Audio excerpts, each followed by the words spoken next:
when KHSU went offline, and it was Chico or whatever. And JPR actually has a lot of local information stuff. And they called me out of the blue and said, "Oh, hey, can we, kind of talk to you, and maybe we can put you on for one of our fundraising gigs?" And I'm like, "Sure." And so they, we just talked, and then they cut and edited, and I was like, "Oh, that's me." And then I had friends from Southern Oregon, who were like, "Well, Chere, I just heard you on the radio." So anyway, I have done a couple of things. That was fun. Yeah, it's kind of an adjustment hearing yourself speak, right? Yeah. It takes some time to get used to. Yeah, I sound like my aunt. I look like my mother. I sound like my aunt. Best of both Here worlds we are, there. getting older. But no promotion in relation to your practice or anything like that? No. So Is it just kind of hard to get the word out up here? Or? Well, I did some advertising on KHUM, and one of the DJs would do all of the actual ad. I would tell him what I wanted, and we'd tweak it. And that, I always felt like, unless you're listening at just exactly the right moment, it's a lot of money that's not being heard. And then I used to advertise in the Journal, and I would do the special layouts in the Journal, and there was another one that was all about holistic healthcare that would come out once a year, and I did that. And so I've just been kind of at a loss, like, where can I get my best bang for the buck? And then I hired a new doctor, and he kind of had his hand and could do some website stuff and Facebook stuff. And so we started doing more on Facebook, which has been pretty good. But how do you get to people who aren't on Facebook? And then it's like, oh, we're advertising to Facebook because we've started a lot of new procedures in our office. And I realized that people in our office, our current patients, didn't know what we were doing. So we started, just simple stuff like a whiteboard in the office featuring one thing a month. Almost like a little news bulletin. Like a news bulletin. And then we would put the corresponding Facebook blog, print that out next to it. And that actually was really good because people were like, "Oh, I didn't know." So it's been difficult. I recently have been, I really want to get one of those big billboards on the 101 corridor. They're pricey. They're kind of pricey. So I'm kind of feeling that out. But I can see us doing something up there because, kind of a captive audience if you're going back and forth. Yeah, hard to get away from that if you make that drive, right? Right. So I'm really excited about this, talking to someone. I'm passionate about naturopathic medicine and what I have been able to put together up here. I have to say I'm kind of proud of it. I'd be a little alarmed if you were going into this saying, I'm not really happy with what I've done. I feel like I've wasted my time. That would be alarming. Well, a lot of people do that. They're like, "Oh my God, I've been doing this for 10 years. And I don't like it. I don't think, I'm not getting anywhere." Naturopathic medicine, and I get reinforcement from our patients. People so many people I don't even know. They're like, "Oh, Dr. Edgar, oh my God, thank you so much for bringing this to this county," right? And naturopathic medicine. And it just makes me feel good. It really makes me feel good. We have, I think, over 3,000 patients right now. Oh, wow. Yeah. So there's 3 doctors and myself. I'm kind of backing away from seeing patients so much just because running the practice is intense. It takes a lot of time. And I have 3 fabulous doctors. They're just amazing. We all do naturopathic medicine, primary care. Basically, we can treat whatever comes in through the door.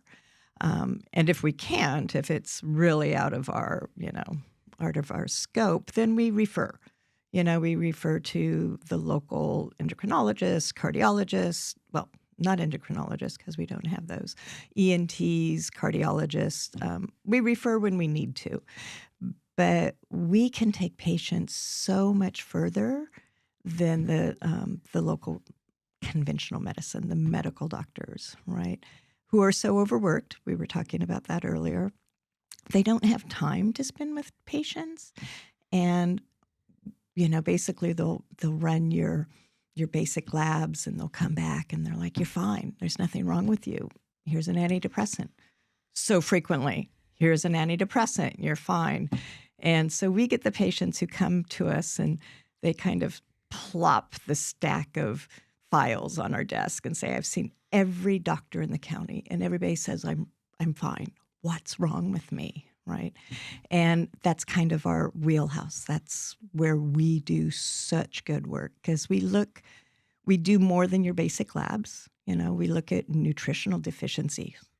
Go figure, right? Oh, which is something I think conventional medicine forgets, how important nutrition and vitamins are, Well, right? not even forgets. They almost refuse to look at it. It's not even a factor that they And it's consider. basic biochemistry. I was actually explaining this to my medical receptionist yesterday, and it's like our metabolism, our body runs on. It's like a really finely tuned Swiss clock that has all of these cogs interacting, right? And each of those cogs, when it makes contact in our body, it needs a vitamin or a mineral, and then that allows it to set off to another. So, one chemical byproduct needs to be made into another one. It's just a chemistry process. But you need B12 or iron or magnesium for that process to continue. I mean, it's literally what makes the wheels of our body turn. And it fascinates me when I hear gastroenterologists say, "Oh, it's not about the food," or doctors say, "Don't take vitamins. It's a waste of money." It's like saying, "Don't eat. It's a waste. You don't need any of that fuel or anything." I've heard doctors say, "Oh, you don't need vitamins because you're getting everything you need in your diet." From people whose diets I know what they eat, and they're definitely There, not getting it. excuse me. But yeah, even, I have a lot of patients who are like, "Oh, I eat really well. I don't need a vitamin." I'm like, "Do you eat like 10 or 12 servings of fruits and vegetables a day? Do you get good quality protein every day?" And their eyes kind of go, "Well, I put lettuce and tomato on my sandwich, and then I have a salad, and it's usually like iceberg lettuce. Really not much nutritional value there. A little water, a little fiber, and you need more than that." I actually did a vitamin test on myself a few years ago, a nutritional test, and I eat really well. Like, I literally eat 12 or 14 servings of fruits and vegetables a day, between a smoothie and the salads. I eat a lot. And then I take multivitamins and supplements as well, just to make sure I'm kind of topping things off, right? I'd rather have my body say, "Oh, you don't need so much of this," and get rid of it, than not have enough to get my wheels turning. And I was shocked when I got the response back from the test. I was literally deficient in several things. Deficient. And I thought, wow, that's crazy. And one of the things, so even though you can be eating really well, if your body isn't absorbing and doesn't have the right receptor, or not the right receptor, say your receptors are a little funky from mom and dad, right? It's all genetics. So you get this receptor that maybe doesn't bind B12 really well, and it's going to keep showing up as a deficiency. So you kind of need to just smother your body in that vitamin or nutrient. I think of it as like if you have a car that has an oil leak, a slow oil leak, right? You just keep pouring oil in it so that your car keeps going. And when you don't put the oil in, it freezes up. Hence our bodies, kind of the same thing, right? So anyway, it was fascinating to me, just like, well, doctor, I guess you need to take more vitamins and do something else. But it allowed me to fine tune what I was taking as well, right? Having the results of this test. So yeah, we do really well. Kind of went off tangent there, but for patients who don't feel well, they just don't feel well. They don't know what's going on. So frequently, it can be a chronic infection that, if a doctor runs a panel on it, they'll go, "Oh no, that just means you've had that before." Viruses, they're the worst.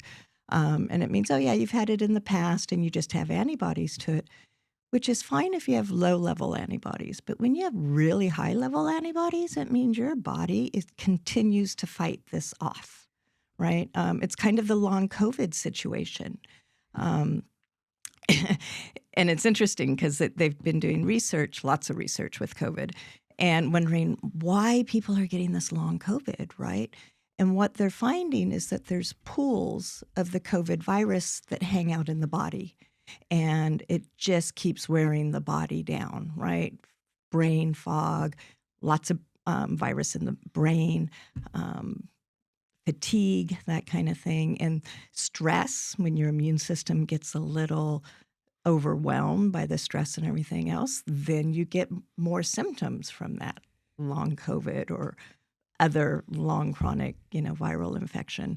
So it's kind of good to hear the research proving what we've been saying all these years. Like, no, you actually do have, chronic EBV, mononucleosis, which is the acute phase of it, or any of these other viruses, right? Or bacterial infections. And one of our doctors, Dr. Peachy, is brilliant with teasing out what kind of infection it is. And often it's several, right? Because your body can't get rid of them. And she treats them and just step by step gets people better. It's awesome. Such a great thing. And what else? Oh, and she's doing ozone therapy, which is this new therapy. It's very cool. And she does it through IV or injection, and it's good for pain and chronic infections. It just really helps support the body in fighting things. So that's kind of her thing. For those patients that have... Sorry. No worries. Let's just I've had my fair share of those moments. Let's just turn that puppy off. I really hate. Certainly not an emergency. There we go. For those people that are coming to you that have these almost systemic problems that they can't seem to get fixed by going to a local MD. Yeah. Is it dietary related? Is it that problem of vitamins, or is it more the viral aspect of they're not getting rid of the viral so load it can in be some way? many things, right? And it's rarely one thing. Certainly fine-tuning nutrition, that's almost always where we start. What are you eating? Are you getting what you need? Are you getting out and moving your body? Just some basic stuff. But frequently these people who are so sick, like they're just so sick and nothing comes up on the regular panels. In this area, mold illness is a big thing. So it's just this constant exposure to mold. And genetically, some people are more prone to being able to, or getting sick from mold. And it devastates you. I mean, it just wipes your body out when you have this mold illness. Chronic Lyme infections, so huge in this area. So huge. Lyme disease infections? Lyme disease. Oh, I didn't know that was up here. It is. It is. Everybody thinks, oh, East Coast. When I was in medical school, I'm like, I don't even have to listen to this lecture because I'm going to be on the West Coast. It's not an issue. It's endemic in this area. It's huge. I did not know that. Yeah, deer ticks. Bad. Really bad. It's not the big beige dog ticks that you see. They're very small. They're kind of a reddish brown. Even if they're the nymph ticks that are like the size of a poppy seed, those can infect you. So frequently people don't even know they've been bitten. They just kind of wipe their arms and off goes the tick and they don't see it.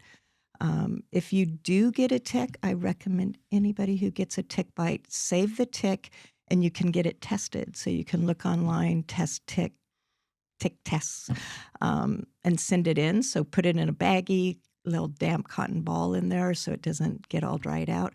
And they can test it for you to see, does it have Lyme disease? Is it carrying any of these other tick-borne diseases? Ticks are nasty little boogers. They carry a lot of disease. And yeah, it's all over the place. It goes up into Oregon. The Columbia Gorge actually has the Columbia River Gorge has a huge problem with that up there.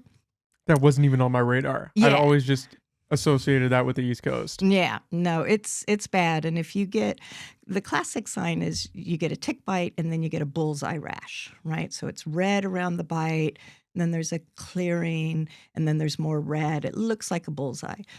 That's classic. It can just get red looking, and especially if it starts small and keeps getting bigger, really bad. You need to see somebody. I kind of recommend you see somebody if you get any tick bite, and then you can be assessed. You can, people will say, yeah, I remember I got a tick bite when I was 12 years old, and God, I got so sick afterwards. I was so tired. And I always think, really, you remember when you had a tick bite and what you felt like afterwards? Because that in itself is kind of amazing. And then just the rest of their lives, like I have this joint pain that doesn't go away. I'm always so tired. Every month, a different joint hurts. That's classic. These roaming joint pains. Oh, this elbow hurts. Oh, that knee hurts. And then it resolves and then it comes back again.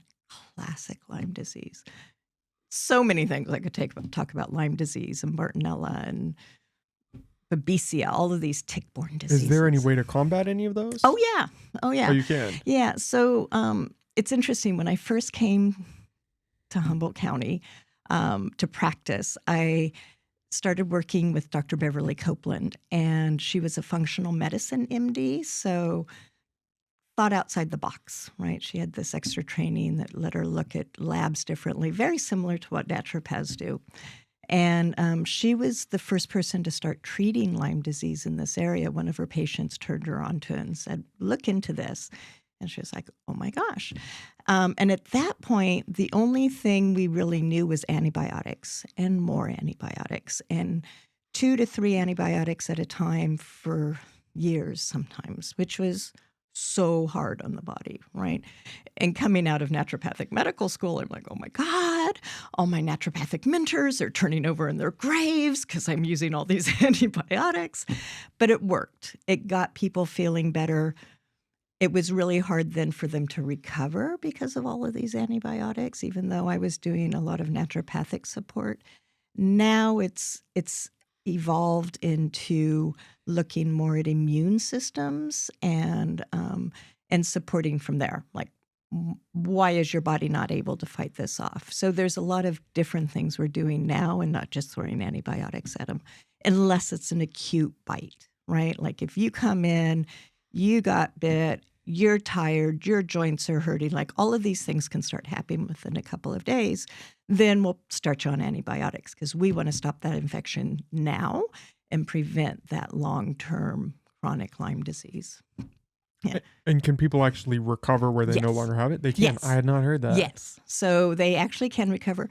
Now, conventional medicine will tell you 2 or 3 days of doxycycline, an antibiotic, and you're good to go. That's it.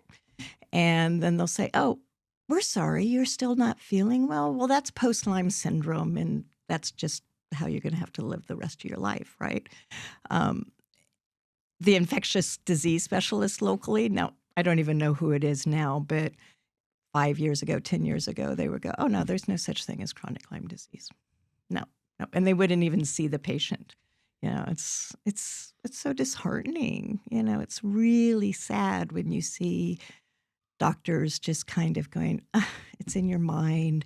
You don't know what you're talking about, and it's these patients who are suffering. And it's their life. It's They don't want to my hear, life. oh, this is just how you're going to be living now. Yeah, what do you mean? And don't tell me it's all in my head, and don't tell me there's nothing wrong with me, because they wouldn't keep coming back to you if they were okay. I'm sorry, there's not that many hypochondriacs in the world. There just aren't. So we do fabulous things. I love my practice. Love my practice. Well, oh, no, continue. So I was going to say, so I talked about Dr. Peachy, because she does a lot of these chronic infections, and really all of our doctors can address those things, but she's the one when we frequently refer in our office. It's like, oh, okay, I think now you need to see Dr. Peachy. I've kind of taken you as far as I can. Dr. Deborah Ongersbach, she does these amazing regenerative injection therapies. So if you have chronic tendinitis, or you have ligament injuries, torn cartilage, joint pain, those kind of things. She does these injection therapies, and one of them is or PRP, platelet-rich plasma, and that actually helps your body regenerate tendon and cartilage. So if you have tears or even cartilage that's thinned out, she draws blood, spins it down, and is left with this plasma platelet that has all the growth hormones in it and injects it back into the body. And it gets these growth hormones and these blood cells right to the areas that need attention, right? Because ligaments and cartilage and tendons don't have a good blood supply, So when you first injure them, your body will send a bunch of its healing properties to it, and then it kind of forgets about it. It's like, oh, okay, we've done our thing. And so these injection therapies, prolotherapy as well, kind of inflames these areas again. It sends up little red flags to your immune system to come back to this area and heal it.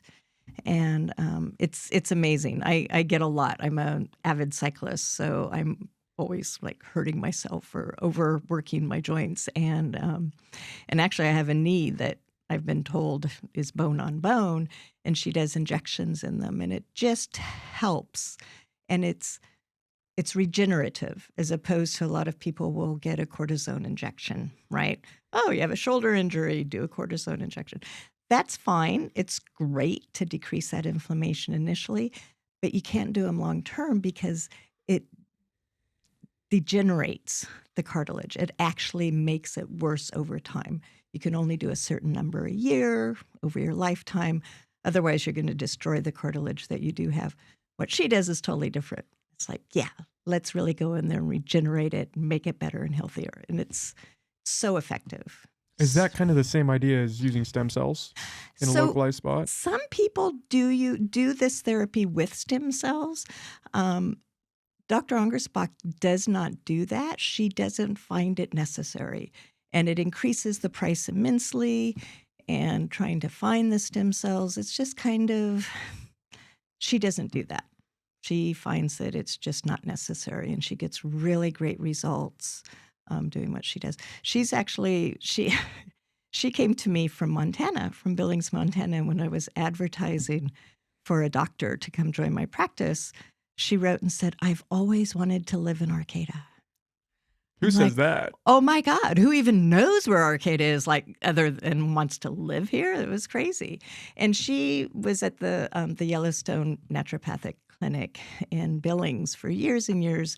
And they have a residency program at that office.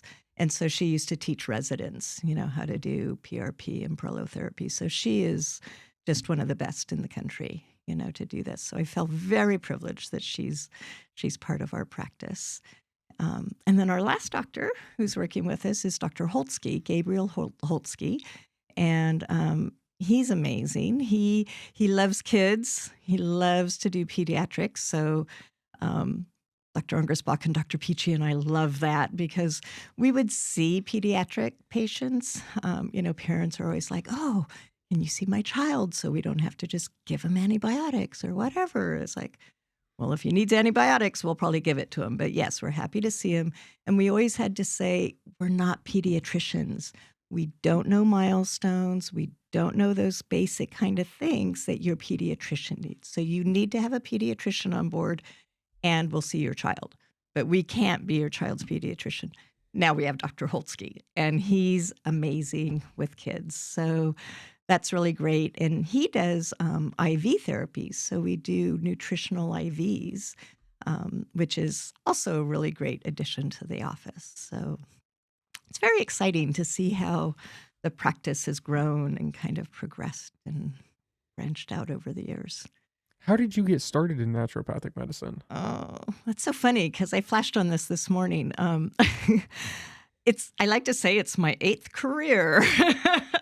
Who can do one career in their life? I think that's crazy. I was in San Francisco, and I was a corporate banquet and catering manager. And it was such a fun job. I worked for Spectrum Foods, and they had MacArthur Park and Chow and just all of these really great, diverse restaurants in the city. And I had a little bit of a falling out with my manager. She kept taking my commission away to hire a new person. I'm like, why don't you take some of your commission away to hire this person? And so I ended up quitting, and it was the best thing that ever happened to me because it kind of released me from that area. And I thought, okay, what do you want to do? And I realized I wanted to do natural medicine. And I didn't even know about naturopathic medicine at the time. And I was going to start the program at San Francisco State. And then I just started reading more and I found out about naturopathic medicine. And at the time, it wasn't even licensed in California. So you couldn't be a naturopathic doctor in California at the time. That was in the 90s. And so I went back to school, and, it takes a while when you're an older student to actually get through school. And went to San Francisco City College, then came up here to Humboldt and got my undergrad from Humboldt. So I'm an HSU alumna. And then I left. I was actually going to go to Portland for medical school, for the naturopathic medical school. It was National College of Naturopathic Medicine at the time. Now it's National University of something. I don't know. They keep changing names on me. And so I was planning on going there. And then somebody said, oh, you should check out the school in Arizona. And I thought, oh, Arizona. Okay. And they kind of won me over. So I ended up going to Phoenix, to actually Tempe, for medical school. The hardest thing of medical school was living in Arizona. It was horrific. It was horrific. So hot, so hot. Every time I'd look outside, it was like, oh, what a gorgeous day. Let's go outside. And you'd open the door and it was like, ooh, blast of 120 degrees. Let's go back, hide in the cave, close all the shades. It was horrific. So anyway, graduated from there, came back to Humboldt because I knew I wanted to be and live in this area. And that's kind of where I started with naturopathic medicine. And before I actually moved back, before I graduated, I started reaching out to doctors in the area so I could say, hey, what's it like having your practice? What do I need to do? And the first doctor I called was Dr. Beverly Copeland. And her receptionist said, oh, we're looking for a natural doctor right now. And I'm like, well, here I am, right? Naturopathic medical school. And she'd been looking for a doctor or a PA or a nurse practitioner, I think for 3 years by the time I went in. And she just couldn't find who she wanted. And I went in for a little interview and a meet and greet, and she showed me the office, and she showed me the office I would have and the exam room I would have. And I always say, poor Beverly, she never stood a chance after that point because I'm really good at manifesting, right?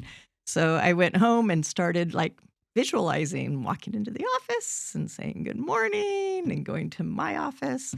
And there I am today.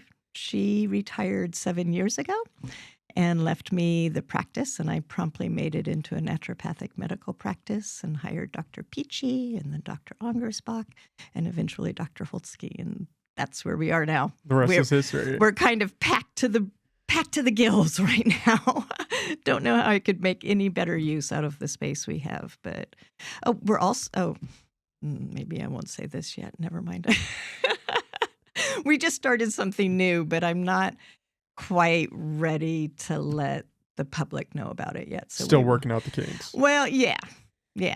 I can talk to you about it off, but yeah, I don't want it to say anything now because we'll get overwhelmed, and I'm going to let the individual practices know when I'm ready to go there. So back when you started, you couldn't even be a practitioner of naturopathic medicine. No. Is that out of a stigma again? Because it seems like it was such a separate world from like an MD. It is a separate world. It's interesting, and it's still, even though we're licensed in California, and I think we got our license in 2000. It was actually just before I went to medical school, so it was around 2003, 4, 5, something like that. I should know, but where California actually started licensing naturopathic medicines, and we're licensed in over 30, 35 states right now. And every state has a different scope of practice for these doctors. It's really hard. It's really confusing. The fullest scopes of practice are in the states of Washington, Oregon, and Arizona, where all the schools are. And they basically can prescribe freely. They can do the minor surgery that they were taught in medical school. They can use their acupuncture and actually call it acupuncture where they work. And in California, we have kind of a limited scope for writing prescriptions. To write controlled substance, we have to have an oversight MD to have on board, which is kind of weird. Like our oversight MD is in Connecticut. She lived here and then she moved, and it's like she looks at our controlled substance prescriptions and our other prescriptions, and says something to us if we're like, maybe you should try this part or do this, and we're like, oh, okay. But it's kind of weird, right? Otherwise, we can't do minor surgery, so we can't do suturing, we can't do a punch biopsy, all of these really kind of basic things that we were totally taught in medical school and know how to do, but we can't do it with our scope of practice here. So we refer a lot to our local dermatologists, again, or surgeons, whatever, for whatever you need. It doesn't really, we're considered primary care doctors in California, and yet there's still a lot of things that haven't changed.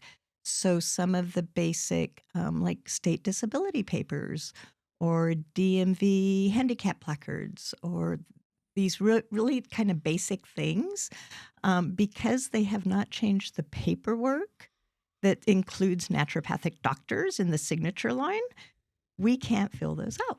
It's very interesting. For a long time, I would just, sign my name, put my state license, because hello, California, you have licensed me to be the primary care doctor. And for a long time, they let that go. And now there's somebody in the state who's like, nope, you're not on our little list. You can't do it. And it's like, there's podiatrists and chiropractors and midwives and, acupuncturists on this list who are not licensed primary care doctors. They're licensed, but we can't sign it. It's so hard for our patients, right? Like I've been seeing some of my patients for 15 years. 15 years? Is that right? 13, 14 years, I guess. And, if something happens where they need state disability and I'm the one who's been seeing them and knows the most about them, I can't fill out that piece of paper. They have to go and find another doctor. I generally write up the history for that doctor so they know what's going on, and then that doctor can sign it. It's so unfair. So we have a state association, and they're continually working on expanding our scope, getting it in line with what we've been trained to do. So Is that out of a lack of specific training that would have been applied had you gone down the MD route, or they just want people to go down the traditional medicine way? So I think it's a feeling of being threatened. So the AMA is the CMA, the California Medical Association, and actually the acupuncturists are really kind of fearful of having us be licensed. So lobbyists, the politics, so The money. the money. So the CMA, California Medical Association has a lot of money, and they throw it at blocking our things. They're like, who are these people? And why are they trying to get their doctor? And why do they want to do this and that? And it's like, we actually have more education than you do. We have equal in a lot, and like nutrition, well, they get an hour of nutrition, and it's, a major focus of what we do. So it's a feeling of being threatened, I think, more than anything else. And slowly they're kind of warming up to us, and, but it's hard, and it's all about lobbyists and who has the most money to throw at it. And so, we're a small association. I don't know, I think there's just over 1,000, 1,500 naturopaths now in California. I'm like number 390. So I've been around for a while, I guess. It was kind of interesting. But yeah, it's politics more than anything, more than anything. And I don't know why they don't look at like Oregon and Washington, and why they don't just follow suit. And we need more doctors. Like if I couldn't do what I was doing up here in Humboldt County, 3,000 patients would be left without a doctor. And these are patients who you can't find a primary care. And I love Open Doors so much. They do so much for our county, but they have this huge waiting list. And it's like, well, get on the waiting list. Get on the waiting list, especially for Medicare patients. So here's another really weird thing, because the federal government doesn't quite acknowledge us as naturopathic doctors anywhere in any of the states, even though we're on their official, their official vocational book. They haven't recognized us, so we can't take Medicare. We can't we can see Medicare patients, but they have to pay us cash. I can write prescriptions for Medicare patients. Like I can write their thyroid prescription, no problem. But can I order a lab to double check to make sure that thyroid level is now controlled where it's supposed to be? No. Write their prescriptions. Thank you, pharmaceutical companies. They've pushed that through. But I can't order a lab and have it covered by Medicare. My patients have to pay cash for that, or I always recommend that they have a Medicare provider, like somebody at Open Door, and we work really well with the practitioners at Open Door. And so frequently I can write them a note and say, oh, I'm seeing our mutual patient. Could you order these labs? Blah, blah, blah. And most of them are just great with that, and we'll run their labs for them. So Open Door has actually started referring patients to us in the last couple of years. They're like, we just don't have the time to figure this out. You should go see the doctors over at North Coast Naturopathic. And that makes me feel good, right? When I see more and more of the local people acknowledging us and seeing what we can do for their patients. Because we work in collaboration. We're not trying to take patients away. We're trying to get the patients feeling better. That's our goal. We refer to people if we think, nope, you need to see somebody else. It's not about, keeping you for myself. It's about getting them better. Well, and I think there's kind of a stigma that surrounds naturopathic medicine, at least from an outside perspective. You hear that, and then you start thinking holistic, and then you go down this rabbit hole of, it's not real medicine. Like you need to go to a real doctor and get prescribed something, and then that's going to fix you. And so it makes sense that there would be that conflict of, hey, we're here, we're helping people. And it's finding, I always say, make sure they're licensed in the state of California. I've actually had to report a couple of people who called themselves doctors of naturopathic medicine. And when you look, they had like online degrees, and they're like, oh, we're doctorates. I got my doctorate online here, and I got my doctorate online there. And I just talk to my patients like, do you really want to see a doctor who never put their hands on anybody, who's never had any like anatomy labs or, in-person clinic training to be your doctor? You need to kind of do your research. There are a lot of great consultants, nutritional consultants, whatever, and they'll say they're doing natural medicine or are a naturopathic consultant. As long as you don't call yourself a doctor, naturopathic doctor, you can kind of get away with it. But as soon as you start calling yourself a doctor of naturopathic medicine or an ND, that's where you can get in trouble. And I've reported people because it's like, I'm sorry, you get my $250,000 in student debt, and then we can talk, right? Well, and they're bringing down the practice as a whole, well, right? They if are. They're just kind of a fraud. Yeah, most definitely a fraud. And, it kind of gets my back up and kind of irritated. But, in the end, I need to just put my focus where my patients are. And, I keep my eye out there and kind of check to see and talk with my patients about who they might be seeing. And some of them are great, okay, great. If this nutritionist or dietitian is really helping you, great. And then when you want labs done, come back to me. I don't know. It's a collaboration. But it's what you said is really true. It's hard to keep the field clear enough, because it's really hard to call yourself a medical doctor, an MD, and just get away with it if you don't have the licensing. And certainly there are a few people who don't have their license and they're practicing. Very few, but you hear about that every so often. Oh, this person was calling themselves a doctor and they weren't licensed. The same thing happens with naturopathic medicine. And I think it's just important for people to do their homework, to really kind of look. And, people love to put that line of letters after their name. That's always kind of suspicious, right? It's like, what?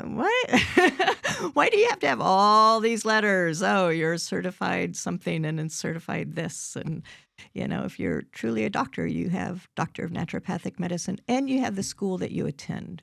So that's the other thing that almost always distinguishes a doctor of naturopathic medicine who's licensed is we will always put the school that we attended, and it's an accredited medical school. We have to pass boards to get it.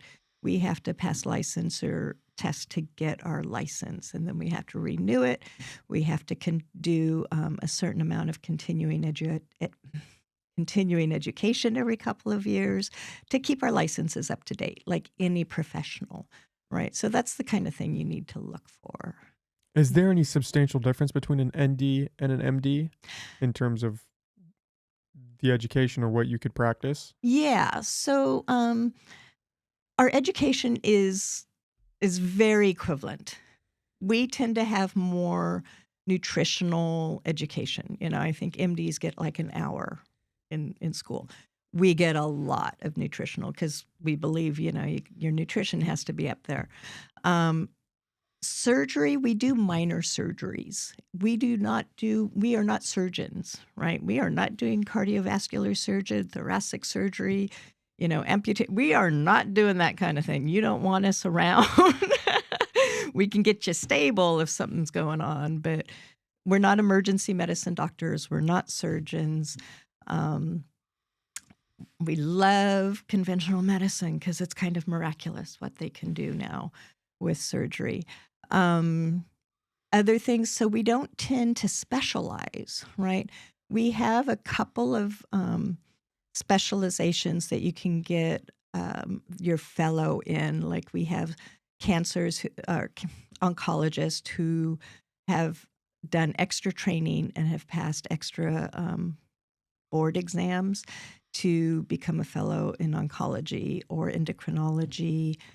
And I think we have one, I don't know, there's a couple that you can actually get pretty specialized in. There are a couple of naturopathic doctors who actually work in big conventional hospitals. There's one who works at the OHSU up in the hospital up in Portland. One doctor was working, kind of specializing in cardiology and worked with a lot of cardiologists at a major hospital in Washington, the state of Washington. So they kind of make their own pathways and get into these places, but they're not doing cardiology and surgery in these hospitals, right? They're kind of putting their own expertise and what we do in with the MDs. So there is a big difference. My actually. understanding of that difference is that if you want preventative care, it would be naturopathic medicine and general wellness. And then if you need like a surgery or you have cancer, then you would maybe go to the MD also for that. For definitely those things. We are definitely about preventative medicine. Definitely. Like fix the problem before it becomes a problem. And frequently MDs are like, watch and wait. And when it's like, oh, when your labs are actually over that reference, when they're in the warning sign, then we'll treat it. And it's like, why do that? Why not treat it before? Because you can watch the labs changing, right? But we also treat things, so we treat acute illnesses, we treat pneumonia, we treat infections, we treat ear infections, bladder infections. I mean, these acute things as well that come up. Like I said, we really can treat most things that come through the door. Um, and when they're emergent, when, we can tell, no, this is neurological, this is going into, cardiac arrest, whatever like that, we are sending them off, right? We are not seeing these patients, and then they come back to us. Even with oncology cancer patients, there are a few doctors who treat cancer. We don't treat cancer in our office. We do a lot of supportive therapies. And we recommend to our patients that they see a specialist, either conventional oncologist or a naturopathic oncologist, because some people really don't want to go the way. And yet there's times when you need radiation or chemotherapy. I mean, it can save your life, and we would be more than happy to support them to help the side effects of some of these really crazy treatments, right? There's things that you can do to support the body to make them a little bit less horrific, but they'll save your life, you know? And then there's times it's like, well, you know, that that could be an option, but it's not a cure. So also being really clear with patients, because a lot of oncologists will just say, you got to do this, you got to do that. And then they turn around and say, I would never do this treatment, because it's kind of like you're past that stage. But so that sounds horrible, but it's kind of what am I trying to say? So I guess hearing the truth truly is most important, having supportive care when that's necessary. Um, yeah. So cancer's a tough one. But we're always screening for it. We always do the preventative testing for that and try to keep our patients up. We can do like women's annual exams, their PAP exam. We can do male exams. Physical exams are part of our thing. We do those very well. It's part of our preventative care medicine for sure. If somebody comes in with an acute illness, is there a difference in your approach than from that perspective of like a general family doctor? Yeah. So it can be different. It can be the same. It kind of depends where they are in that acute infection. A lot of times we recommend, so we do a lot of herbal treatment. Like one of my favorite places in my office is our medicinary that has thousands of botanical tinctures and homeopathy. And they're incredibly strong, good medicine. And so frequently we will treat bladder infections and upper respiratory infections, colds, flus, whatever, with botanical medicine, with some nutritional supplements. We have some really cool hydrotherapy treatments that we could use as well. And then we monitor really closely. We have that patient check in with us. And if they're not getting better, if it's turning into pneumonia, then yeah, we'll probably start you on antibiotics, right? We're not going to say, oh, no, we can do it with herbs. It's like, no, we know the point when we need to go, okay, this needs antibiotics. And sometimes patients come into us and they're like, I know I could take the herbs, but I kind of just need to get this over and done with. And the antibiotics are going to be covered by my insurance, right? And the herbs could be kind of pricey. So we go like, great. If that's what you want, we'll start you on the antibiotics. We'll give you some probiotics so that your gut flora isn't totally disseminated, wiped out. And because we want to keep our gut nice and happy with all those good beneficial bacteria. And so we'll start them on both of those things, right? So it really depends. We love our natural medicine. We know the limitations of it. Blood pressure stuff, it's like, yeah, I have really great herbal medicine for blood pressure, and it can be pricey. Getting the herbs can be a couple $100 a month. Why do that if you can pay $5 for your copay and get losartan, right? And it does the same thing. I have some patients who prefer the herbs and they'd much rather pay the money than use the losartan. It's their choice, right? So we give them more options. Are the herbs in most cases equally as effective? Yes, they can even be more effective, Is right? that hard getting that through to your patient? I mean, do patients come in and just think, "Oh, the only option is meds," and then you bring up herbs? Not really, not the patients that come to us. Sometimes we talk to them about it, and we're not ever gonna strong arm somebody into it, but with the herbs, so many of the medications we have come from herbs, right? Like aspirin. It's willow bark. It's a tree. And what they found was that, oh, the salicylic acid that comes out of the willow bark, we can just like isolate that and pop it in a pill, and then they're all going to get better. And it works really well. But if you take the whole herb, you're going to get so much more benefit, right? Because Mother Nature kind of knows we're going to put some buffering things in here. So maybe it's not so hard on your stomach taking it all the time. And it helps support the rest of the immune system. There's frequently other actions these herbs have. And a lot of these drugs start with plants. I mean, just across the board, digitalis, right? Well, that's that beautiful little flower that you see in your garden. It's strong cardiac medicine that they then isolated and put into a pill. So that happens a lot. Patients who come to see us frequently are seeing us because they want an alternative, right? They like hearing all of the alternatives they have. So yes, we could do the medications, or we could do this. So we try to lay out their options, and we give them the pros and cons of both. And then they have the choice. They get this great choice. Years and years of antibiotics and being thrown an antibiotic every time you have a cold, which is a virus, which antibiotics antibacterial does not help a virus at all.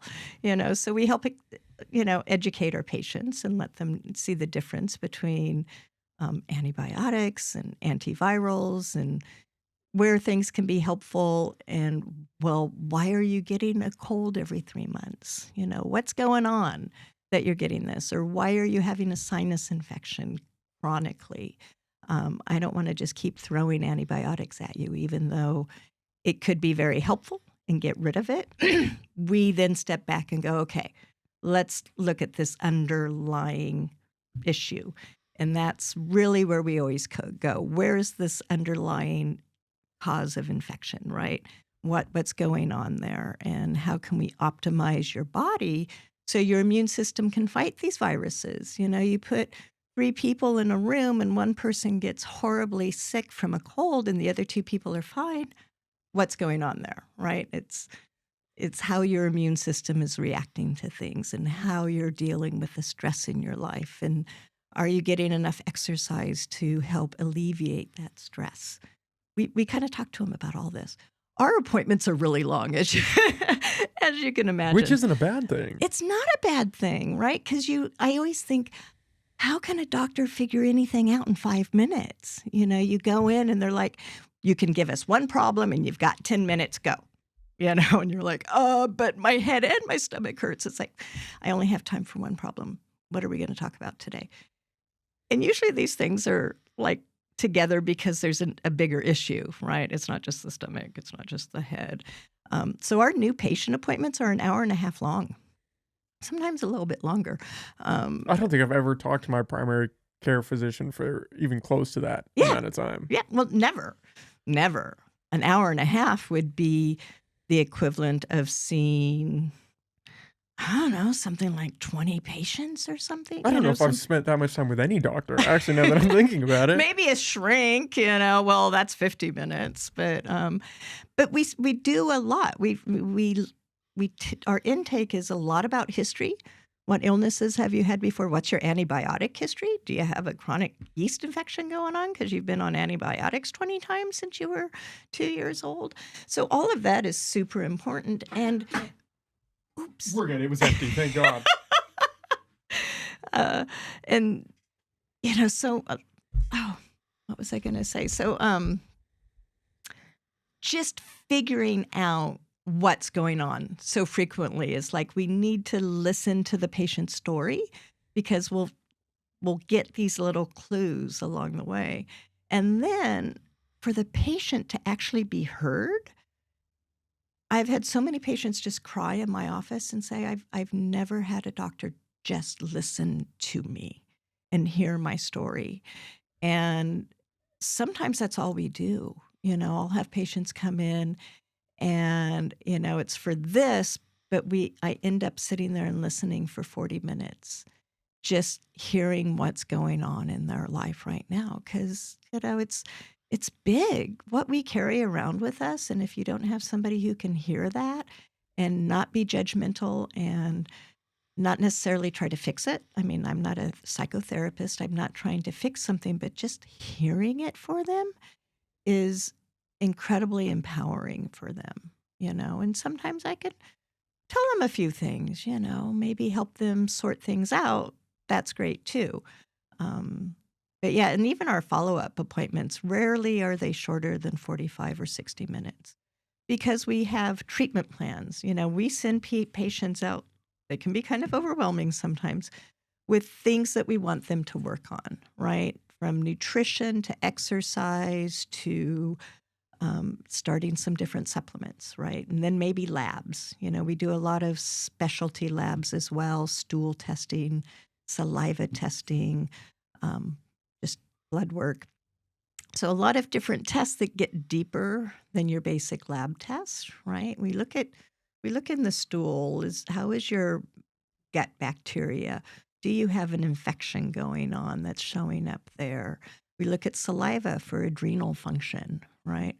Why are you chronically fatigued? Oh, look at your adrenals are like flatline. They're not responding the way they're supposed to.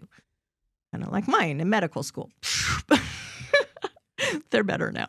So, yeah, it takes a lot of time to do what we do. But we get really good results. And that's why patients keep coming back to us. And our biggest referral is from friends and family of patients that we already see. It's kind of amazing. I love it. I love my practice. Where did that shift come from? Where we moved away from herbal treatments in some cases to just prescribing pills? Because for most of human history, Yeah. that's what we did. And then there's this weird paradigm shift where now to think about taking plant medicine, you're some fringe Yeah. woo-woo Yeah. skeptic of modern medicine. It was a paradigm shift. You absolutely have that correct. Most of the world uses the kind of medicine we do, right? Especially the more indigenous peoples who haven't been overwhelmed by cultural society. But it actually happened around the turn of the 20th century, early 1900s. And there was actually a lot of naturopaths at the time and a lot of homeopathic doctors. And it's when the AMA came into being, right? The American Medical Association. And they started shutting down, like Hahnemann Hospital. I think it's in Pennsylvania. So Hahnemann was a homeopathic doctor. He's the one who developed homeopathic medicine, which is taking an element, a plant essence, and diluting it down infinitesimally. So if you're looking at it at a chemical point of view, there are no moles, no of the smallest little measurement left in that diluted substance of the original substance. So like you could take mercury, you add a little bit of mercury, put it in water, you shake it and you keep diluting it and diluting it, diluting it. And if you look at that in, what are they called, a chromatography, where they can see how many moles of that mercury is left in there, there's really nothing left in it. But that the water, the substance has the vibration of the original. And so with homeopathy, you match the person's symptoms. A real easy instance is coffee, homeopathic coffee, right? So if you drink too much coffee, you feel anxious and a little jittery and you can't sleep and your mind is racing, right? It's a great sleep remedy. So I'm asking my patients, so are you just not sleeping at night? Is your mind racing? Do you lay down and start getting anxious? And they're like, yeah. And so I'll give them homeopathic coffee, which is this very, very, very dilute equivalent of coffee. And they put these little pellets under their tongue and they go to sleep, right? So it's like treating like homeopathic. And so Hahnemann developed this source of medicine. They had a homeopathic hospital in Pennsylvania, Hahnemann Hospital. And then at the turn of the century, they basically outlawed homeopathy, right? Even though it saved millions and millions of people in the flu pandemic of, what was it, 1912, 1911, really horrific flu pandemic. Yep, it was homeopathy that saved more people than anything else. It's kind of crazy. And then, medical doctors, they were like, oh, these natural doctors, they're quacks. What are they doing? We need to keep bleeding people and using leeches. And, like really it was the medical doctors who were kind of like, really? Let's just bleed more people or, doing kind of old archaic things or new crazy things. So yeah, that was the paradigm shift, and so naturopaths got outlawed. They became start running from the law basically and kind of practicing underneath, kind of in the background. And then now we're just slowly coming back up. It's a hard thing to fight those paradigm shifts. So was it all just the money aspect of if we can condense it down into this pill form, we can sell Well, more and people can't grow their own medicine? certainly. I mean, pharmaceutical companies are all about that. They're all about that. They're trying to actually outlaw vitamins right now. The FDA I had not heard that. Yep, they're working really hard at doing that. There's a lot of things that the FDA is doing to try to take away natural medicine, saying it's dangerous. You can't do that. They'll take it off the market. We've had several of our own supplement things taken off the market, and then it shows up as a pharmaceutical thing, right? Where they tweak it. You can't copyright anything natural, right? So but they can take that chemical compound, that molecule, and tweak it a little bit, add a little benign something to it, and then they can copyright it because it's no longer the natural element.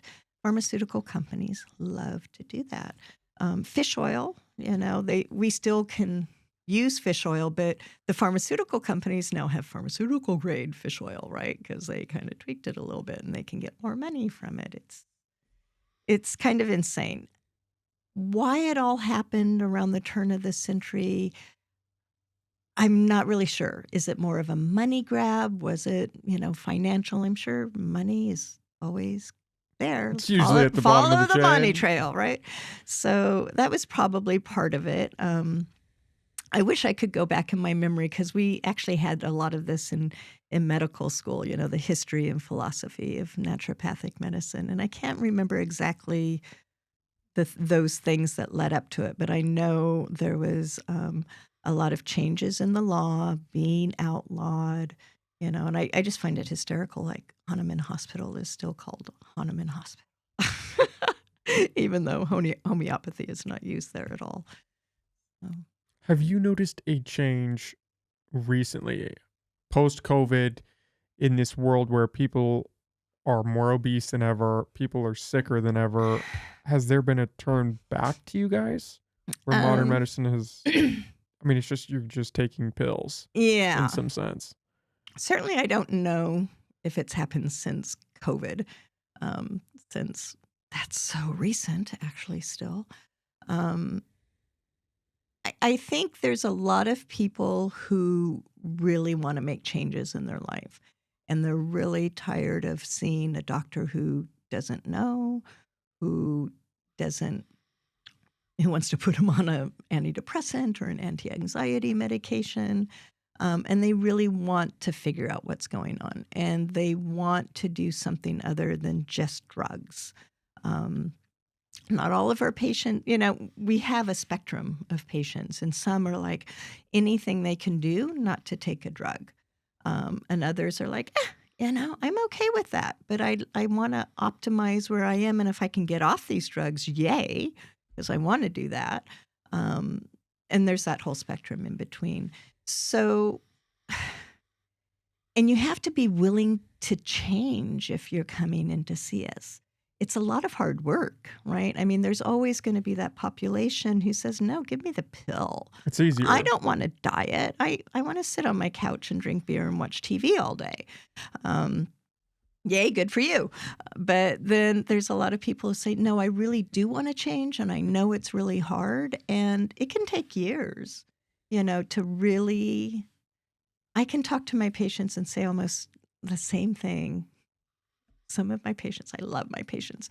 And, I'll be saying, oh, you should do this, you should do this. And the next time they come back, it's like, well, you really should do this. And then one day they'll come in, they'll go, oh, Dr. Edgar, I just did this. And sometimes it's because, oh, I started seeing this nutritionist and she said I should stop eating gluten. And oh my God, I feel great. And I smile.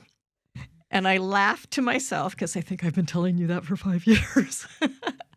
But yay, sometimes it just takes that point in time, maybe a different voice.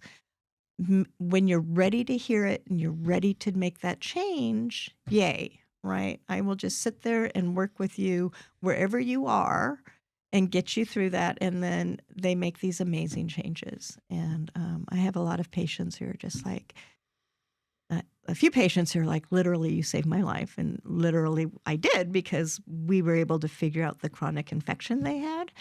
And I'm thinking of one patient in particular, and he was so sick. And his parents are like, why are you seeing this naturopath? You need to see a real doctor. You need to see it. And this was an adult man. And he said, okay. And I said, no, you should go see this doctor. Get another evaluation, do what you need to do. And this doctor ran all of these other tests. A few of them are like, oh, that was a good idea. I hadn't thought about that test. That was a great idea. And he did all these tests. He goes, yeah, no, you have chronic fatigue. You'll be fine. You have chronic fatigue.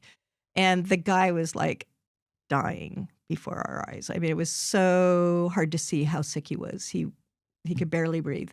And we just kept working and very slowly at working over this infection. And today he's fine. I mean, he's still kind of struggling with a little bit of energy and things, but doing so well. And, he's saved my life. And, so we do amazing things for our patients and we work with them where they are at the tempo they need to be moved along, I guess. Well, there's that famous quote where you can lead a horse to water, but you can't make him drink, right? That's just right. You the can keep struggle of showing them life. the water. It's like, oh, there's some good water over here. It'd help you if you drink some. It really help you. Oh, and water is a huge thing, right? Drink a little bit more How many water. people don't drink enough water? Everybody. I struggle with it myself, and I like to think I drink a lot of water, and some days I drink more, and other days I don't drink enough. And I only drink water. I'm not a soda drinker. Oh, well, I drink coffee.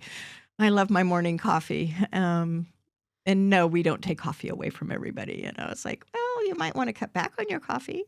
Maybe you don't want to be drinking coffee at 5 o'clock at night when you're trying to go to bed. And I actually heard Huberman. What is his name? Dan Huberman? No. The Huberman Lab. Yeah, great podcast. He's brilliant, right? I have my own little things about him, but he was talking. Andrew Huberman. Sorry. Andrew, thank you. He was saying recently, or on one of his podcasts, that you actually do get water benefit from drinking coffee. It's the chemical molecule of caffeine itself that's doing other things, but you actually are getting a benefit of drinking. I was like, yeah, so happy to hear that. But I've actually implemented some of his caffeine protocols around that. Like, I don't take caffeine within the first 90 minutes of waking up. I don't take it within 12 hours of going to bed. And there's a tangible difference. 90 minutes of waking up.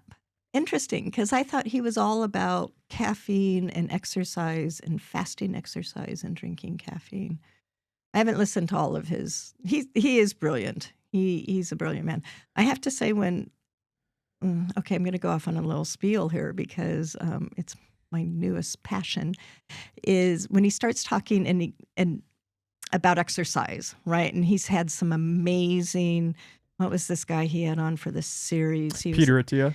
Not a Tia. He's an exercise physiologist. He has this amazing lab. I think at Stanford. And he doesn't see sick people. He only sees athletes because he's all about optimizing. And he like had an 8 series thing with him or something. But everything was geared towards men. So here I am, postmenopausal woman, right? And it wasn't until 2016, this day and age, that there was ever any exercise research done on females, right? Everything else prior to 2016 was done on males, by males, for everyone, right? It's sort of like, yeah, we tested birth control pills on male rats. Well, hello, what is that?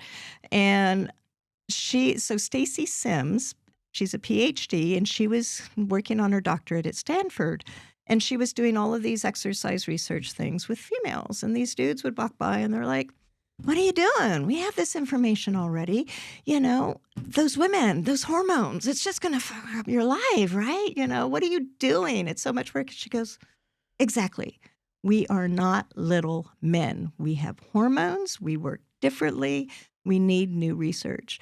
And she's been putting out phenomenal information for not just menopausal, postmenopausal, perimenopausal women, but all stages, because women have cycles, right, with these hormones. And some days are better to exercise and really go all out. And other days are better to like hang back and do some recovery depending on where you are in these exercise in your cycles. And she goes on to talk about, like Huberman loves the fasting exercise, right? And he's like, yeah, it's a great thing. And I'm yelling at the radio going, only for men, only for men. Our physiology is different. And we do not do well when we're doing fasting exercise. We have these bodies that think we are being starved to death, and we start, like clumping down and conserving energy and such, right? Because we're these baby makers and baby carriers. So we're kind of built to do different things. So we actually need energy, food, before we start doing these exercises. And, if you're postmenopausal, you actually need to do, a certain amount of protein and carbohydrates before you go into a hard workout. And then within a half an hour, you need to be eating a lot of protein, like 20 to 40 grams of protein right out, especially if you're doing strength exercising, right? You need to get that protein back into your body, some carbohydrates. Again, Huberman's like, as long as you get some in during the day, you're good. Yelling at the radio, like, no, you need to qualify this, dude. Men, women, we're different. So it's one of my new passions right now. And I actually just submitted a talk to one of the conferences I go to. So I hope I can help spread that information, because overall people need more protein. Women especially need more protein. Need more protein and need more exercise. Need more exercise and different kinds of exercise. So as we go into menopause and we lose estrogen, which is this anabolic muscle building, I hope I got that one right, the muscle building, tissue building hormone, right? And you lose it and you start losing muscle. And all these women are like, I was so strong, I had these muscles, and now suddenly I have nothing. And it's because you don't have the estrogen. And so you need to LHS, lift heavy stuff.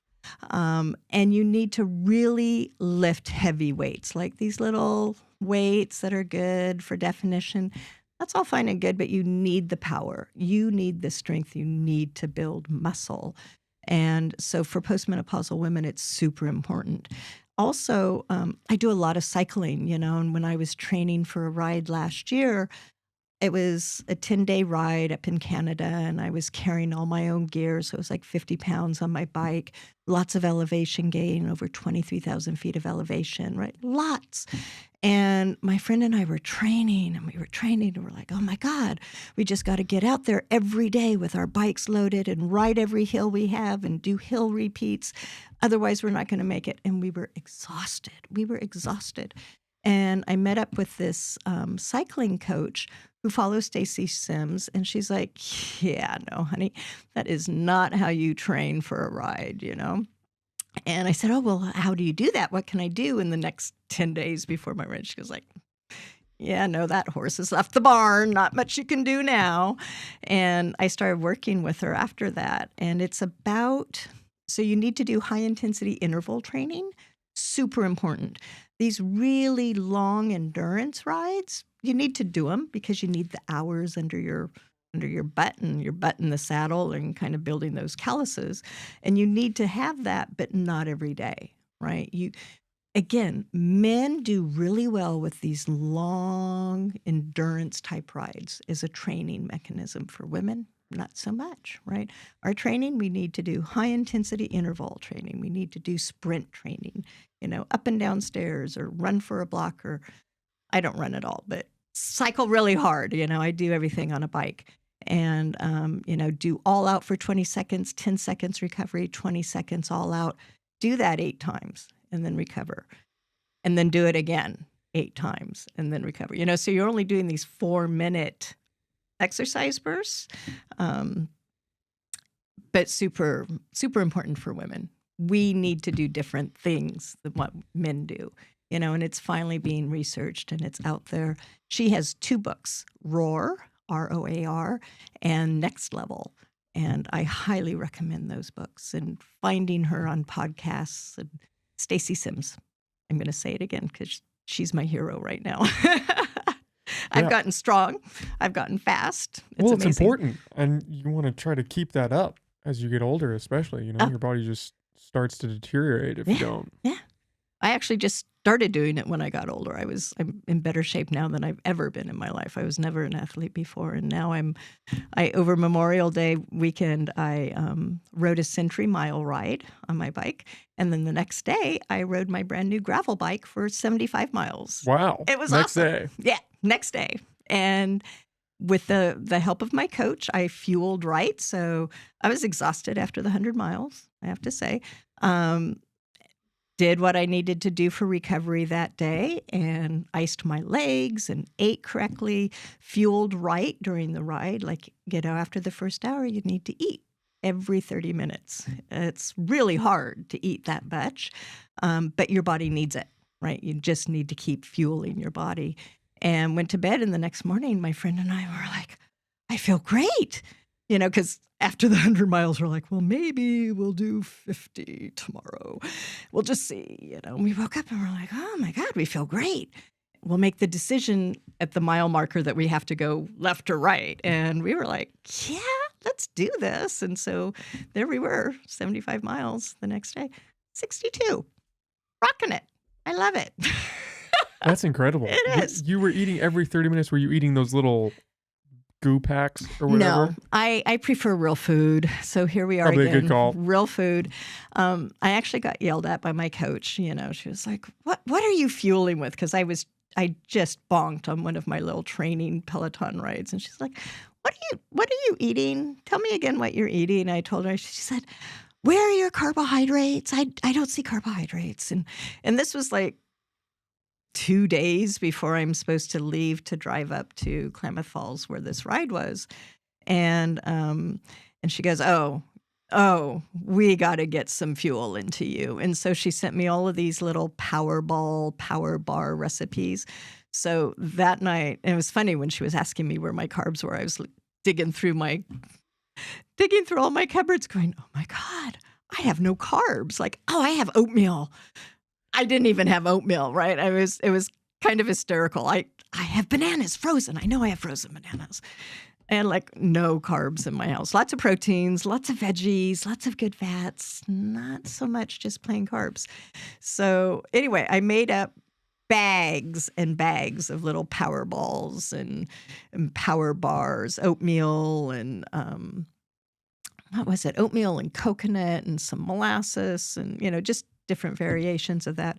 And then also boiled potato, the little tiny potatoes, boiled a bunch of those up, and I weighed everything to make sure I was getting what I needed, 20 to, what was it? 20 to 30 grams of carbohydrates was what I was supposed to be eating every half hour. So I weighed out these little tiny potatoes and dumped a bunch of salt in them. Those were my best. They were my favorite. So I packed up, you got your little kit jersey on and you got your little rear pockets. Mine were bulging out. I'm like, how am I going to carry this stuff, right? And I'd just grab a bag and it'd be something sweet and I'd eat that in a half an hour. And on my little bike computer, it pops up, eat, hydrate, eat. It's like, oh God, just shut up. I just ate. I think I just ate. And, but it kept me going. It was so good. I felt so good the next morning.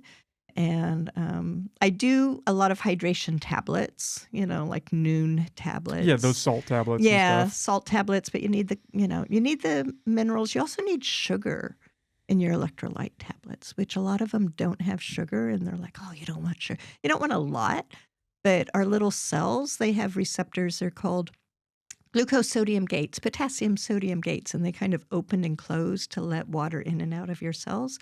Sugar is one of them, right? Our body actually needs sugar. Not as much as we get these days, but yeah, our poor bodies are kind of freaking out with this new culture of having carbohydrates everywhere. What do you make of those low carb diets or like a carnivore, keto? Yeah, so I think there's a place for all of them. The keto diet, um, you kind of got to look where the research has been done. So the research on keto diets, I think, was done primarily on men. I think primarily, I don't know it. And it was also a very small pool. Like their N number was only 15 or something. So I think with keto diets, you have to be really careful because they can be really hard on the kidneys. They can be really hard on the liver. I think most people just need to eat less carbohydrates. They need to eat less refined carbohydrates, less bread, less cookies, less carbs. When you're getting carbs, you need good whole grain carbohydrates, right? Some rice, some quinoa, some whole grain breads, but minimum.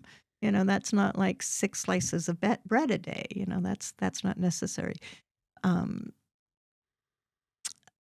I think Mediterranean diets, just kind of sensible diets, are the most important thing.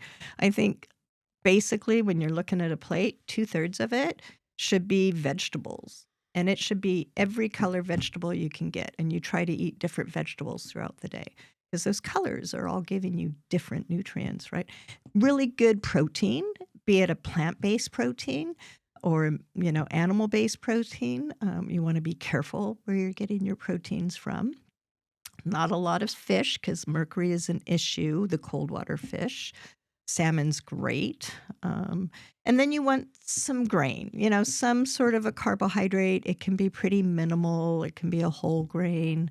And you want healthy fats. Like you need fats. Do you need as much fat as a keto diet has you doing? Probably not. Putting your body into ketosis is kind of hard on the body. It's not where it wants to go to metabolize energy for the body. But it can do it, So I think most of these diets are too extreme, basically. Sometimes it can be good for a kickstart, but I don't recommend them long term. Just kind of sensible. You got to look at what your body needs. I always like to bring my patients back to how we evolved. What were we doing, when we were hunting and gathering? We weren't out there trying to gather a whole bunch of oats from the grass stalks. Maybe we had some kind of piled away in our caves, but mostly we were doing roots and vegetables and nuts and things that we could find, and if we could hunt down that deer, precious stuff, and just kind of pay attention to that. And sweets are an interesting thing. Like our brain has to have sugar to function. So we are hardwired to crave sugar, to want sugar. So a little bit of sugar, our brain's like, yes, you're feeding me, right? But if you think as a hunter-gatherer, we didn't have sugar available to us. When we had sweet things was in the summertime, fruit everywhere, right? So think of a bear. They're gorging themselves on fruit. Your body is like releasing all of this insulin saying, oh, store this fuel as fat. So the wintertime, we can have something to use, right? We can go into ketosis and use that fat as necessary to get us through the winter. And then we have sugar again. There was honey, but, honey was kind of risking your life. If you climb that tree and break your leg, you're dead. Your tribe doesn't want you anymore. You're worthless. You're going to die. So, you got to kind of think, how did our bodies develop? Yeah, we crave sugar, but now we have it everywhere. And so you eat a little bit and you want more, and you eat a little bit and you want more. And then you have a good meal and then your body's like, give me the sugar. Where's the sweet, right? So it's kind of looking at that and realizing where that came from. And sometimes that helps people kind of go, oh, okay, this is my animal self. I don't need this much. And the more you take sugar away, the less you eat, the less you crave. People are like, those first 2 weeks of stopping sugar, oh my God, it was so hard. And now I don't crave it, right? But then I took a bite and now I can't stop eating it again. It's so funny. Our little bodies try so hard to do what they're meant to do. And, our little forebears didn't have like a 7-Eleven on every corner. And when you walked into the store, it wasn't burritos to go and sandwiches to go and candy and cookies and whatever. So anyway. Yeah, and the insane quantity of sugar in each thing. That's what's really crazy is it's not, 5 or 6 grams. It's 50 or 80 grams of sugar in whatever you're eating. Yeah, and in non-sweetened things, right? You're finding all this sugar hidden in things. It's like, oh, why You can find it in hot sauce. I know. Why is it in hot sauce? Why is there sugar in hot sauce? Why is there sugar in my lunch meat? Why is there sugar in my bread? Why is there... It's kind of crazy. But the manufacturers know we're addicted to sugar. And so even though it doesn't taste sweet, the body's going to catch on to it and it's going to eat more. It's hard. It's a struggle. The struggle is real. Especially with diet, the struggle is real because food tastes so good, and food that is bad for you tastes the best. And you got to eat. It's one thing if you're an alcoholic and you're trying to quit drinking, or you're a smoker and you're trying, you just stop. Well, I say that, but you can stop.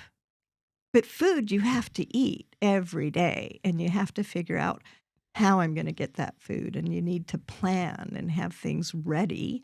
So when you're hungry, you have something good and you're not just going for, I'm going grocery shopping, but I'm so hungry. I'm going to grab this bag of chips while I'm like, it's hard. It's really hard. Yeah. What do you make of the kind of switching gears, but also kind of not switching gears? The aspect of mental health nowadays and that we're constantly prescribing medications for it. Do you think that some of that is dietary? Do you think some of that is valid that we should be going towards meds, or just treat that as a backup that we should try to solve some other factors first?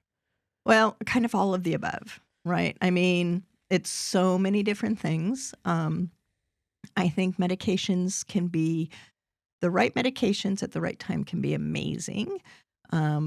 Frequently, medications just kind of numb you and take away all of that feeling. So you're not feeling one way or the other. It's a huge complaint from patients. A lot of times I have found, it's like neurotransmitters, right? Our body makes neurotransmitters, serotonin, dopamine, our feel-good, things. Serotonin, we have more serotonin receptors in our gut than we have in our brain, right? So that fluttery feeling, the butterflies in the stomach, yeah, that's a real thing because that's where your serotonin receptors are. And so having a healthy gut, kind of funny, right? Having a healthy gut is important for that kind of thing. Making sure, again, you have the right nutrients to make those neurotransmitters for your body. It's one of the things I discovered late in my life. Like if I had the right supplement to take to help support the production of that neurotransmitter, I felt so much better. And it was one of the B vitamins, and it just helped that conversion to the serotonin, which was so helpful for me. It was kind of amazing.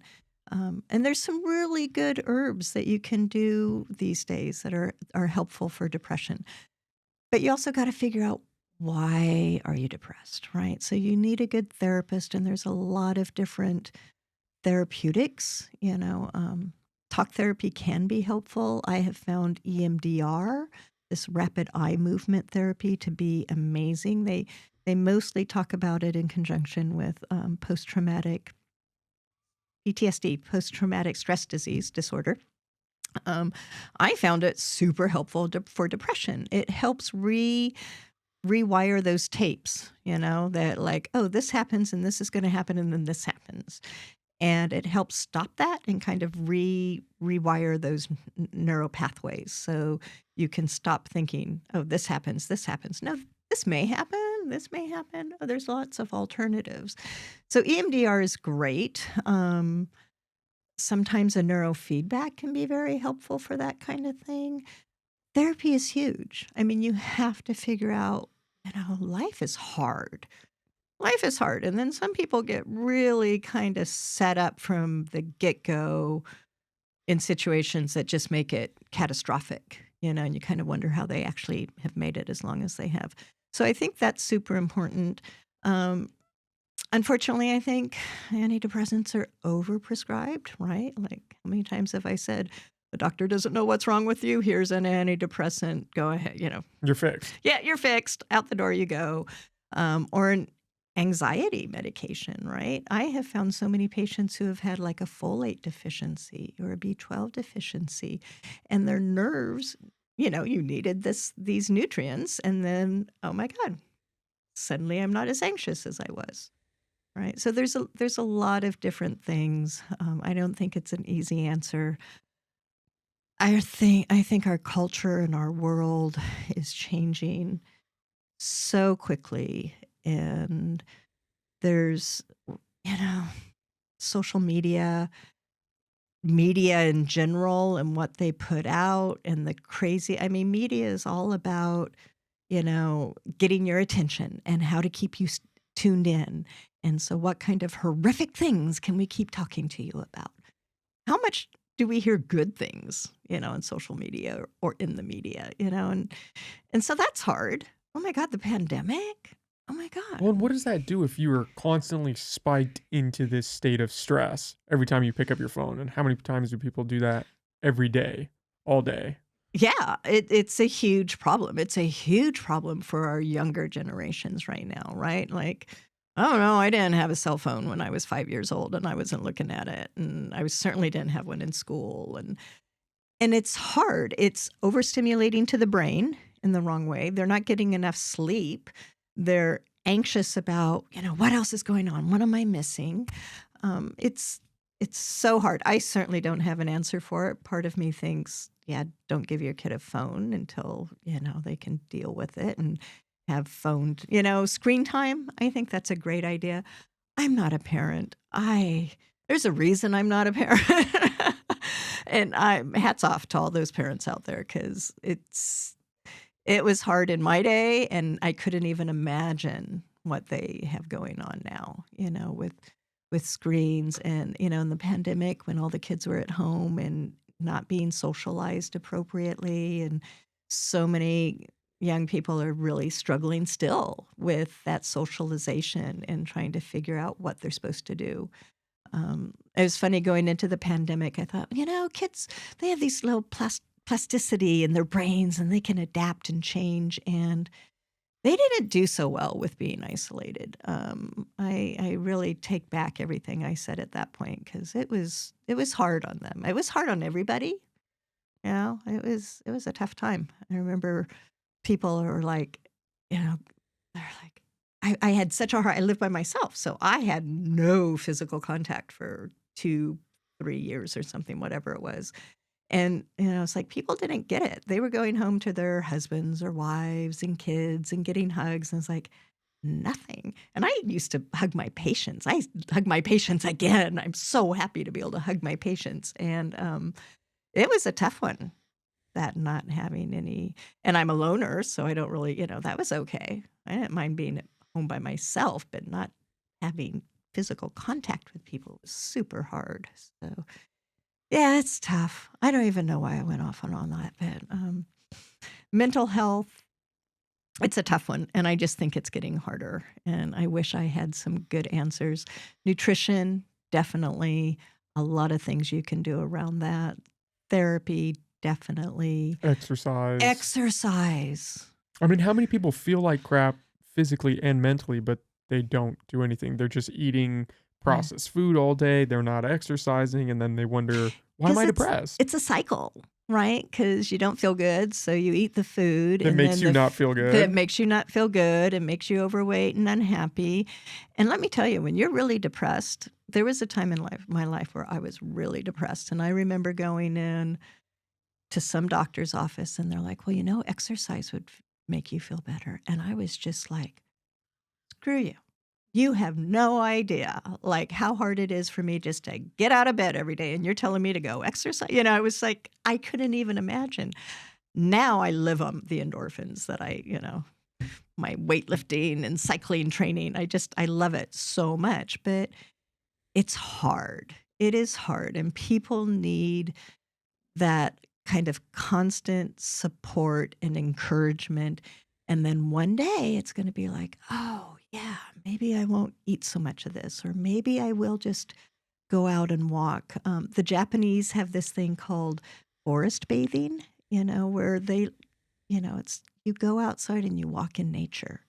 Just be in nature. And even if it's going and sitting in the community forest or going and sitting on the beach, and that kind of thing can be so helpful. It just is so helpful and so calming to the psyche.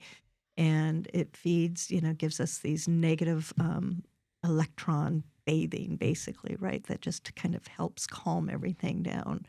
So it's a thing, I sometimes wish I would think about just writing a prescription. Sure, you want a prescription? Here, go walk in the forest. I don't want you running in the forest. Just go be in the forest for be with those big, huge redwood trees. We live in an amazing place. We do. We definitely I do. love our place. Anyway, so yeah. Well, Sherry, this was a lot of fun. I really appreciate you coming on and talking with me. I had a great time. Can you tell I love talking about this stuff? It's my passion for sure. It comes across. Yeah, it's my passion. I love it. I love being able to bring the medicine to Humboldt County. Because we're kind of the only thing. Peter Stern's down in Garberville, and I think he's getting ready to retire. And we're from here to Reading we have patients up in Oregon that come down to see us. That's weird. Like, Oregon has a lot of naturopathic doctors. Why are you coming? Okay. So yeah, it's fun. It's a good thing. Thank you for having me, Nick. Absolutely. It was my pleasure. Do you want to plug where people can find you, where they can find North Coast Naturopathic Medicine, get involved? Yeah, so we're on Facebook, North Coast Naturopathic Medicine. Like us. And our website is also North Coast Naturopathic Medicine, or NCNatMed. That's the easier thing to do. You could call us. Our office is 707-840-0556. You can find us. Just Google us. We're like the first ones that pop up because, well, that's right, we're the only ones. But yeah, and we love to talk to patients and let them know if we can even help you, right? So, which we can help most people. Okay. Yeah. Well, thank you, really. Thank you. This was fun.